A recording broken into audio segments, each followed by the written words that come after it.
কে বলতে পারবো এখানে কি আছে বলেন তো একটু?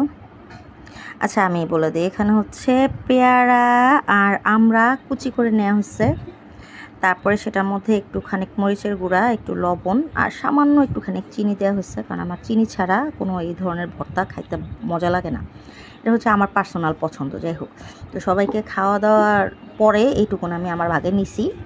যাই হোক, কায়ুসোনাকে সাজছিলাম, একটুখানি মুখে দিয়ে বলে যে না খাবে না, কারণ হচ্ছে এটার এই যে বিচি আছে, পেয়ারার বিচি আছে দেখে সে খাইতে চাচ্ছে না। যাই হোক, আমার খুব মজা লাগছে, আমি খাইতেছি, ভাগে কম পড়ছে যদিও, আর ভীষণ রকমের মজা। তো খাওয়ার মাঝখানে মনে পড়ছে যে একটা ছোট ভিডিও করে দেখি তো এই জিনিসটা খাইতে খুব পছন্দ করেন কি না আপনারা।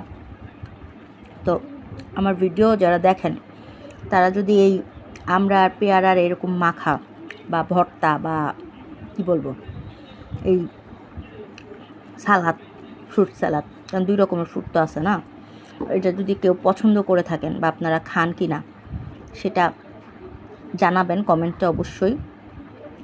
আর এটাকে আরও মজা করে খাওয়া যেত যদি একটু গুড় থাকতো, একটুখানি তেঁতুল থাকতো, এটার সাথে তেঁতুল মিশাইতাম, তাইলে আরও বেশি টেস্ট হতো। যাই হোক, আপাতত যা আছে তাই দিয়ে খাইতেছি। সবাই ভালো থাকবেন, আমি এটা শেষ করি। আল্লাহ হাফেজ।